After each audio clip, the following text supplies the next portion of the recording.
Hi friends, ಇವತ್ತು ನಾನು ನಿಮ್ಮ ಮುಂದೆ ಒಂದು ಬ್ಯೂಟಿಫುಲ್ ಆದಂಥ ಮತ್ತು ಫೈಬರ್ನಿಂದ ತುಂಬಿರುವಂಥ ಒಂದು ಸ್ಯಾಲೆಡ್ನ ತಂದಿದ್ದೀನಿ. ಅದರ ಹೆಸರು ಕ್ಯಾರೆಟ್ ಮತ್ತು ಬೆಟ್ಟದ ನೆಲ್ಲಿಕಾಯಿ ಸ್ಯಾಲೆಡ್. ಇದರಲ್ಲಿ ವಿಟಮಿನ್ ಸಿ ಕೂಡ ತುಂಬಾ ಇದೆ. ಇದಕ್ಕೆ ಮೇಯ್ನ್ ಇಂಗ್ರೀಡಿಯೆಂಟ್ಸ್ ಬಂದು ಕ್ಯಾರೆಟ್ ಮತ್ತು ಗೂಸ್ಬೆರಿ, ನಮ್ಮ ಬೆಟ್ಟದ ನೆಲ್ಲಿಕಾಯಿ, ಅದಾದಮೇಲೆ ಸ್ವಲ್ಪ ಕೊತ್ತಂಬರಿ ಸೊಪ್ಪು, ಒಂದು 2 ಚಿಲ್ಲಿ ಮತ್ತು ಸಣ್ಣ ಈರುಳ್ಳಿ. ದೊಡ್ಡ ಈರುಳ್ಳಿ ಕೂಡ ಹಾಕ್ಬೋದು, ಬಟ್ ಸಣ್ಣ ಈರುಳ್ಳಿ ಹಾಕಿದ್ರೆ ಅದರ ಟೇಸ್ಟೇ ಬೇರೆ. ಎಲ್ಲ ಇಂಗ್ರೀಡಿಯೆಂಟ್ಸ್ಗಳನ್ನ ನೀಟಾಗಿ ವಾಶ್ ಮಾಡ್ಕೊಳ್ಳೋಣ. ಬೇಕಾದರೆ ಒಂದೊಂದೇ ತೊಗೊಂಡು ತೊಳ್ಕೊಬೋದು, ಆದರೆ ಇದು ಸ್ವಲ್ಪ ನಾನು ಕ್ವಾಂಟಿಟಿ ಕಮ್ಮಿ ಇರೋದ್ರಿಂದ ಎಲ್ಲನೂ ಒಟ್ಟಿಗೆ ಹಾಕಿ ಒಂದೇ ಸಲ ತೊಳೆದ್ಬಿಡ್ತಾ ಇದ್ದೀನಿ. ಎಲ್ಲ ತೊಳೆದಾದಮೇಲೆ ಅದನ್ನು ನೀಟಾಗಿ ಕಟ್ ಮಾಡ್ಕೋಬೇಕು. ಕಟ್ ಮಾಡ್ಕೊಳ್ಳೋಕ್ಕಿಂತ ಮುಂಚೆ ಕ್ಯಾರೆಟಲ್ಲಿರೋ ಸಿಪ್ಪೆನ ತೆಗೆದುಬಿಡಿ. ನೀಟಾಗಿ ಸಿಪ್ಪೆ ತೆಗೆದುಬಿಟ್ಟು ಅದನ್ನು ರೌಂಡಾಗಿ ಕಟ್ ಮಾಡ್ಕೊಳ್ಳಿ. ಎಷ್ಟು ತೆಳ್ಳಗೆ ಕಟ್ ಮಾಡೋಕ್ಕಾಗುತ್ತೋ ಅಷ್ಟು ತೆಳ್ಳಗೆ ಕಟ್ ಮಾಡ್ಕೊಳ್ಳಿ. ಈ ಕ್ಯಾರೆಟ್ ಸ್ವಲ್ಪ ಎಳೆದಾಗೆ ತೊಗೊಳ್ಳಿ. ಎಳೆದು ಎಲ್ಲ ಸ್ಯಾಲೆಡ್ಗಳಿಗೂ ಏನೇ ವೆಜಿಟೇಬಲ್ ತೊಗೊಂಡ್ರು ನೀವು ಅದನ್ನು ಸ್ವಲ್ಪ ಎಳೆ ವೆಜಿಟೇಬಲ್ಸ್ ಆಗೇ ತಗೊಳ್ಳಿ. ತುಂಬ ಬಲ್ತೋಗಿರೋದನ್ನ ತೊಗೊಬೇಡಿ, ಚೆನ್ನಾಗಿರಲ್ಲ. ಇದೆಲ್ಲ ನೀಟಾಗಿ ಕಟ್ ಮಾಡಿ ಒಂದು ಬೌಲ್ಗಳಿಗೆ ಹಾಕ್ಕೊಳ್ಳಿ.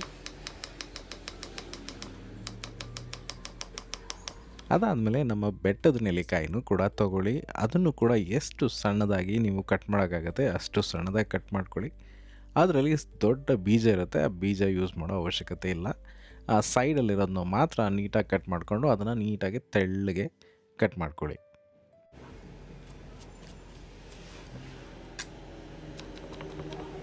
ಈ ಬೆಟ್ಟದ ನೆಲ್ಲಿಕಾಯಿನ ಹಾಗೆ ಕೂಡ ತಿನ್ಬೋದು, ಬಟ್ ಈ ರೀತಿ ಮಾಡಿ ತಿನ್ನೋದ್ರಲ್ಲಿ ನಾವು ಇನ್ನೂ ಸ್ವಲ್ಪ ಹೆಚ್ಚಿಗೆ ಅದನ್ನು ನಾವು ಇಂಟೇಕ್ ಮಾಡ್ಕೊಳ್ತೀವಿ, ತಿನ್ನೋಕ್ಕೆ ಶುರು ಮಾಡ್ತೀವಿ. ಅದಾದಮೇಲೆ ಈ ಸಣ್ಣ ಈರುಳ್ಳಿನ ತೊಗೊಳ್ಳಿ. ಇದನ್ನು ನಾವು ಸಾಂಬಾರು ಈರುಳ್ಳಿ ಅಂತ ಕೂಡ ಕರಿತೀವಿ. ಆ ಈರುಳ್ಳಿನ ತೆಗೆದು ಅದರಲ್ಲಿರುವಂಥ ಸಿಪ್ಪೆಗಳನ್ನೆಲ್ಲ ತೆಗೆದು ಒಂದು ಸಲ ವಾಶ್ ಮಾಡ್ಕೋಬೇಕು. ಈರುಳ್ಳಿನ ಮಾತ್ರ ಬೇಸಿಕ್ಲಿ ನಾವು ಸಿಪ್ಪೆ ತೆಗೆದಾದ್ಮೇಲೆ ಒಂದು ಸಲ ವಾಶ್ ಮಾಡೋದು ತುಂಬ ಒಳ್ಳೆಯದು. ಯಾಕಂತಂದರೆ ಅದರಲ್ಲಿ ಒಂಥರ ಕಪ್ ಇರುತ್ತೆ, ಅದು ನಾಟ್ ಗುಡ್ ಫಾರ್ ಹೆಲ್ತ್. ಅದರಿಂದ ನಾವು ಅದನ್ನು ತೆಗೆದಾದ್ಮೇಲೆ ಒಂದು ಸಲ ನೀಟಾಗಿ ವಾಶ್ ಮಾಡಿಕೊಂಡು ಅದನ್ನು ಕೂಡ ಚಿಕ್ಕದಾಗಿ ಕಟ್ ಮಾಡೋಕ್ಕೆ ಶುರು ಮಾಡೋಣ. ಅದನ್ನು ಕೂಡ ಎಷ್ಟು ತೆಳ್ಳಗೆ ಆಗುತ್ತೋ ಅಷ್ಟು ತೆಳ್ಳಗೆ ನಾವು ಕಟ್ ಮಾಡ್ಕೊಳ್ಳೋಣ.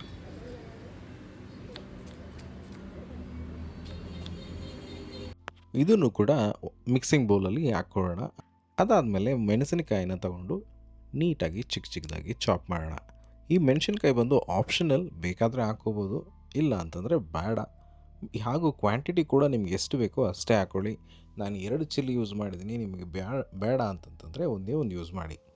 ಅದಾದಮೇಲೆ ನಾವು ತೆಗೆದಿಟ್ಟಿದಂಥ ಕೊರಿಯಾಂಡರ್, ನಮ್ಮ ಕೊತ್ತಂಬರಿ ಸೊಪ್ಪನ್ನ ತೆಗೆದು ಅದನ್ನು ನೀಟಾಗಿ ಚಾಪ್ ಮಾಡಿ ಹಾಕ್ಬಿಡೋಣ. ಸ್ವಲ್ಪ ಸಾಲ್ಟು, ನಾನು ಪಿಂಕ್ ಸಾಲ್ಟ್ ಯೂಸ್ ಮಾಡ್ತಾಯಿದ್ದೀನಿ. ಅದಾದಮೇಲೆ ಸ್ವಲ್ಪ pinch off red chilli powder ಇದನ್ನು ಹಾಕಿ, ಅದಾದಮೇಲೆ ಸ್ವಲ್ಪ ನಾನು ಜಾಗ್ರಿ ಯೂಸ್ ಮಾಡ್ತಾಯಿದ್ದೀನಿ. ಇದಕ್ಕೆ ಸ್ವಲ್ಪ ಸ್ವೀಟ್, ಸಾರ್, ಸ್ಪೈಸಿ ಎಲ್ಲ ಟೇಸ್ಟು ಬರೋದಕ್ಕೆ. ಅದಾದಮೇಲೆ ನಿಮಗೆ ಬೇಕು ಅಂತಂತಂದರೆ ಸ್ವಲ್ಪ ಬ್ಲ್ಯಾಕ್ ಪೆಪ್ಪರ್ ಕೂಡ ಯೂಸ್ ಮಾಡ್ಬೋದು, ನಿಮಗೆ ಇಷ್ಟ ಆದರೆ. ಆಲ್ರೆಡಿ ಗೂಸ್ಬೆರಿ ಇರೋದ್ರಿಂದ ಇದು ಹುಳಿ ಬೇಕಾದಷ್ಟು ಇರುತ್ತೆ. ಇಲ್ಲ ನಿಮಗೆ ಹುಳಿ ಇಷ್ಟ ಆಗುತ್ತೆ, ಸ್ವಲ್ಪ ಜಾಸ್ತಿ ಇರಲಿ ಅಂತಂದರೆ ಒಂದು ಸ್ವಲ್ಪ ಪಿಂಚ್ ಆಫ್ ಲೆಮನ್ ಜ್ಯೂಸ್ ಕೂಡ ನಾವು ಇದರಲ್ಲಿ ಆ್ಯಡ್ ಮಾಡ್ಕೋಬೋದು. ಇದನ್ನ ಆ್ಯಡ್ ಮಾಡಿ ಫುಲ್ ಟಾಸ್ ಮಾಡಿದ್ರೆ ನಮ್ಮ ಸ್ಯಾಲೆಡ್ ರೆಡಿ.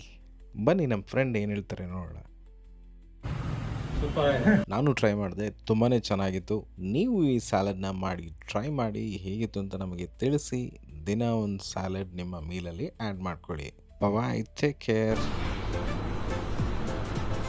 ಅಷ್ಟೇ.